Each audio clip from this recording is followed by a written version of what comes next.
We go now to the Gaza Strip, where a women-led delegation is visiting this week to mark International Women's Day. I'm joined now by two of the women visiting Gaza. Alice Walker is the Pulitzer Prize-winning author, poet, and activist. In 1983, she won the Pulitzer Prize for her book, The Color Purple. She's written many other best-selling books, including In Search of Our Mother's Gardens and Possessing the Secret of Joy. Her most recent is We Are the Ones We've Been Waiting For, Inner Light in a Time of Darkness. Also joining us is Medea Benjamin, longtime peace activist and founder of CODEPINK. She helped organize the women's delegation to Gaza. Alice Walker and Medea Benjamin, welcome to Democracy Now! Alice, can you tell us how you came over the border into Gaza? Well, we came from through the Rafah gate, which Medea and everyone else thought would be very difficult to get through because it had been closed and there was talk of nobody ever coming through it. But we managed, and the Red Crescent was a big help, including the wife of Mubarak, the president of Egypt. So we're very, very happy that we managed to get here to be with the women on International Women's Day. Medea Benjamin, talk about your purpose in Gaza, how long you will be there, what you're doing. We'll be here for 5 days. We have come with 60-person delegation, I think the largest, mostly U.S. delegation to visit Gaza. And our purpose was to connect with the women for International Women's Day, to show our support, and to educate ourselves so that we can go back to the United States and work hard on our policies. And we've been told by so many of the people we met with that one of the greatest obstacles to any kind of improvement in their lives is the United States government. So we know that our real work happens when we get back home. And the response, Medea, to the $900 million that the U.S. has promised Secretary of State Hillary Rodham Clinton just in Egypt at that donors conference. People say, well, that's all well and good, but what about the $3 billion that the U.S. keeps giving to Israel to destroy us, to bomb us? We've been here just these last couple of days, and there is supposedly a ceasefire, and yet we know that the bombing has continued along the Rafah border, and you hear the sonic booms, and people still live in a state of fear.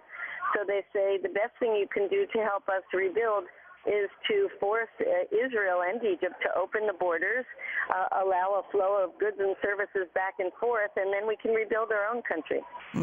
And the news that of the Palestinian Authority Prime Minister Fayyad submitting his resignation, paving the way for a possible formation of a Palestinian unity government with Hamas, the response in Gaza right now, Medea? People feel that there is a popular pressure for unity, and it's that popular pressure that is paving the way for this unity government.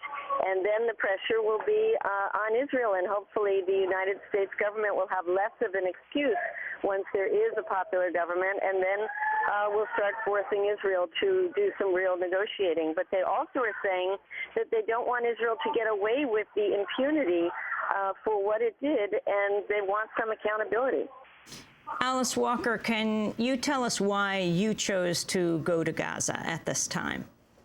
Well, because I really love people, and I wanted to be here with the women who've lost so much in their lives. They've lost their homes, they've lost their children, and they just seem to be people I wanted to spend International Women's Day with. So I made sure to call up Medea and get in the group. And where are you now? What are your travel plans in these days? I think we will be going to visit more refugee camps. We were visiting one this morning. We also went around and saw a lot of the places that had been bombed.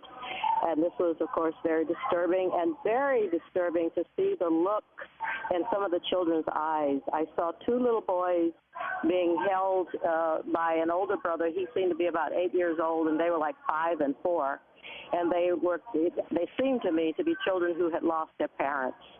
And I feel that there are a lot of children in that situation, and this is especially difficult to bear. I also understand that the British MP, George Galloway, Medea Benjamin, was on the border from Egypt, but Egypt was not allowing his delegation through. Is this the case? The latest news here is that they are allowing him through, and we actually expect him in a couple of hours. At least that's the latest that we hear. And the other thing is, wanted to mention is that we are right now having lunch with the head of the United Nations here, John Ging, who is an extraordinary human being and has spoken out so forcefully against the crimes that have been committed. And his message to us as well is, one, to bring more people here to keep spreading the word, and that the popular groundswell within the United States is really what is needed to move a peace process forward. Alice Walker and Medea Benjamin, I want to thank you both for being with us. They're speaking to us from Gaza, part of an International Women's Day delegation that has crossed over from Egypt, and we will continue to follow their progress this week. Alice Walker, the Pulitzer Prize-winning author, lives in the Bay Area. Medea Benjamin is longtime peace activist and founder of CODEPINK. This is Democracy Now!, democracynow.org, the War and Peace Report. When we come back, we'll speak to another woman who is traveling. She's the former president of Ireland, Mary Robinson, and she's been traveling through Africa leading up to this International Women's Day. Stay with us.